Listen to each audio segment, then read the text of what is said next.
Hello everyone. Bringonthechaos Glizzy for another story. This is what if Naruto had a harem, and had been betrayed by the one who he protects. So I hope you enjoy this what if, like, and subscribe for more, so let's start. I didn't want to go back because of the bad memories I had of those I loved dying, said Tsunade, hoping he would believe it, only to find his hand wrapped around her throat and her pinned to a nearby wall. Liar, you think I am some kind of moronic baka? Are these the eyes of a baka to you? Said Naruto, his voice losing all sense of humanity in it and became demonic. What do you want me to say? Said Tsunade, trying to figure out what Naruto was getting at. You don't remember? Perhaps I should just refresh your memory, since the journal my mother kept that was locked away in the old man's desk seems to have slipped your mind. About 6 months into my mother carrying me, the doctors ran some tests showing she was going to have severe complications when I was born, and were more than likely to be fatal if not treated by a top doctor of your level. You were summoned by my father to arrive here in Konoha within a window of a few months to make sure that such birth-giving related problems didn't kill her. But according to her journal, you said no. And for what? All because you owed my mother a sum of 400 ryu from an old gambling debt you made with her 2 years prior when she and my dad were still dating. 400 ryu. That was the price on my mother's life, because you were thinking with your wallet and just couldn't stand the shame of being in Konoha to not only save my mother, but pay her back the money you owed her. You wretched old drunken whore. To think I nearly gave my life just so you could be Hokage, said Naruto, his chakra now becoming purely demonic before slamming Tsunade from the wall onto the desk, making it collapse upon impact. And Naruto, I'm sorry. I just said Tsunade before she felt his foot slam into her stomach, making her cough up blood. Shut up, wench. I through listening to you plea, moan, and beg for mercy. I'm here in Konoha to take what is mine. Money, scrolls, and anything else that has been marked by either side of family. However, don't think I won't leave without giving Konoha a proper parting gift, and leave without a proper goodbye. While you were out saving Haytake's remaining shred of a thing he calls a life, I was walking around this dump of a village I used to call home to take care of unfinished business. And I have a feeling it's going to go off well, with a bang, said Naruto before snapping his fingers after lacing his form with Kyuubi's chakra that was now his own. Within a time span of 3 seconds, various explosions were heard throughout the village, with screams of people getting hit hard by the explosions. Naruto, please. Please don't do this, said Tsunade, wishing this was all a bad dream for her. But it wasn't, and it wasn't a bad dream. It was a nightmare. I told you, old hag. I'm taking what it is mine by birthright that the stupid council has deliberately denied me since I was born, and I will not have it lost in the hands of your precious Uchiha. Oh, and speaking of him, now that we're on the subject, tell him that I want my rematch, and I want it in 2 years' time. Tell him that I won't hold back this time, that I will kill him. And I'm going to make sure that he, along with the rest of the Leaf, are remembered as the Ukokage's little bitch, said Naruto, leaning down to her ear, whispering it to her with each syllable he spoke, and removed the necklace from her neck. Putting his mask and hood back on, Naruto ignored the crying that Tsunade was now doing, and began walking out of the room, not caring about the explosions all over the village. Konoha streets. The place was in chaos, with people running around screaming and yelling everyone else that the village was under attack by another shinobi village. They were so worked up that they ignored him amidst the panic he had created, and with shinobi trying to figure out what the hell was going on, it made things so much easier to walk out the front gate, after knocking the 2 guards away like they were nothing. Hanging from his waist was a storage scrolls with a blood seal on it, so only he could open it, that contained everything that was his family's legacy and more. With each step Naruto took, he could hear each explosion go off one after the other, and he ran through a list of all the places that needed to be destroyed. The orphanage had been blown up with people inside of it. Shops that refused him or overcharged him were now consumed in fire, with people in them dead or dying. And the various homes of certain people in Konoha that had made his life miserable were now lost too. Turning to look back at the village, he stared at the 5 Hokage heads, from the Shodames all the way to his Gondame that was the founder's granddaughter. and with just the raise of his hand, he made the sky turn red, before bringing his arm down making red lightning to strike all 5 head making them catch on fire. Satisfied with his work, Naruto turned away, and didn't look back at the village while ignoring the screams of people in pain. Naruto didn't care about people anymore. He hated them with a passion. He had already made an example out of Iwa, Kumo, and Mist in regards to how his mind worked when it came to these things. He just wanted to see the elemental countries burn before he planted new life into them that he alone would command. They were his pawns to play with, his loyal followers that would fight another set if he commanded them to, and so much more. It was through his might that they lived. It was through his spirit that had purpose, and it was through him that the human race was even allowed to exist in the world. He was the bringer of life, and the bringer of death. He was Namake's Uzumaki Naruto, the Ukokage of the elemental countries.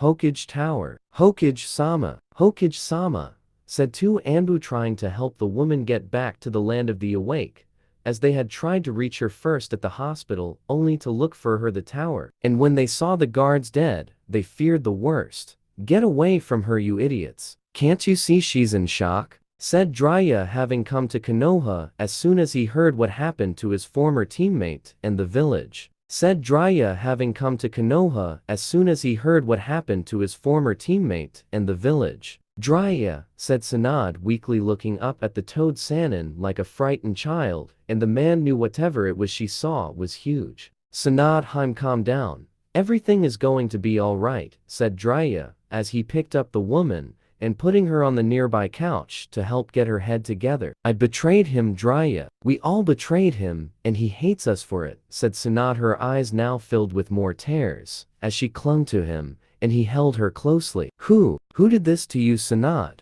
said Jiraiya, knowing that she knew he was really saying, "Who broke your spirit?" "And Naruto." "It was Naruto," said Tsunade before she began to weep in his arms, while the man himself was shocked, having believed his student was dead. "It can't be. Naruto died at the Valley of the End. At least that was what Kakashi said." "Oh Kami, the prophesy is about to come to pass soon," thought Jiraiya, as he held Tsunade tighter and rocked back and forth slightly to soothe her. "Find him, Jiraiya. Find him and stop him. You are the only one who can," said Tsunade, as she looked up at the Sannin, and hope he understood what she meant. "I understand," said Jiraiya, wishing he had not left his godson behind all those years ago, and had actually been there for him when he needed him the most. Now, he would have to kill the once kind boy now turned into a demon. Elsewhere 2 days later, "This has become a problem," said Pain, having gathered all his fellow Akatsuki members together, or rather what was left of them. Deidara and Sasori were dead, having been killed a little over 6 months ago while trying to extract the demon from Subaku no Gara, only to have them die at the hands of the Ukokage. Sasori's puppets had been destroyed along with the man himself, while Deidara was used to get the Ukokage into Iwa before crippling the shinobi village into submission. "If what is flying out of Konoha true, I think I can safely say we're royally screwed, Pain-sama," said Konan, looking at their leader, who looked at her with a raised eyebrow. "Really? Just because we lost 2 members does not mean we are doomed. Those 2 were the weakest of us all, and we still outnumber the Kyuubi vessel," said Pain, seeing Kasami looking nervous with Itakai appearing doubtful. "I heard he crushed the Raikage and took one of our targets from us as his own personal bodyguard. Does that mean Itakai and Kasami are accompanying us to get the Nibi?" said Haiden, looking at the leader of the organization, who seemed to be thinking at the moment. "Possibly. If we can get both vessels, we can accelerate our plans back on track. Also, let us not forget about Tsunade's demon vessel. Once we have removed the Kyuubi and the Nibi vessels from the equation, we will capture the Shikaku for his extraction process. Are we clear?" said Pain, seeing the group nod to him an affirmative. "Yes. What should we do about Orochimaru? He's become more unstable thanks to the death of his right-hand medical assistant, and now knows the one responsible for it," said Itakai, knowing that Orochimaru's wrath was nothing to scoff at even with his skill level. "Let the snake come after Naruto. If we get lucky, the 2 will weaken each other, and give us the chance of taking care of them with greater ease. Now go." said Peen, seeing almost all the projectors around his own end except for one. Something about this is bothering me, Peen, said Conan worriedly, knowing that when she was worried, her feelings were normally right, and that paying attention to them was very wise. How so? Said Peen, knowing that Conan's feelings were second to none in sensing the impending dangers ahead. I have been having disturbing dreams as of late. The sky is bleeding red, rain that is the color of the darkest blood ever, and the ground around me was covered in an almost unearthly flame. It was as if I was in the very depths of hell, only the hell was here, said Conan, hoping her mind wasn't playing tricks on her. Don't worry about it for now. Let us focus on finding the other demon vessels before we deal with the premonitions that you seem to be getting, said Peen, seeing her nod, and her projection ended. Her dream was interesting, said Madara, appearing in the shadows while looking at Peen's projected form. Is it of things to come? Said Peen, having found Conan's intuition about these things to be very important in his mission. I don't know. I've been having dreams as well. Only I'm in a forest stained in blood. The moon is blood red, and I hear the bloodlust-filled howl of a fox not far off. Be careful, Peen, or all of our work will be destroyed. I barely got out of mist without being noticed, and that was a few years ago. If those four fail, I may have to step in and dead with the Kyuubi vessel myself, said Madara before his form faded back into the shadows. Peen's projection ended as well, with the man thinking about what Conan saw and what Madara said. Unknown location. Welcome home, Yukokage-sama, said Yujito Niwai in a seductive tone, pressing her body against his while purring at feeling his body against hers. Yujito-chan, how are you? Making sure things are all right while I'm away, said Naruto, looking at the woman with somewhat sound of warmth in his voice. Good, but I was bored. Kimimaro was complaining again on how he couldn't join you on your trip to Konoha to make all those people pay for their sins against you. Frankly, I don't know why you made me resurrect him in the first place, said Yujito, whining slightly when she talked about Orochimaru's former bodyguard and once potential body to steal. Because he needs to atone for his past sins in serving Orochimaru. You know that. I am giving him a chance at living again with a renewed purpose, said Naruto, sitting down on the couch of the room with Yujito right next to him, almost on his lap. But what about the other two you mentioned? Said Yujito, wondering why the two during the man's mission to Wave Country weren't resurrected as well. They deserve to rest in peace, Yujito,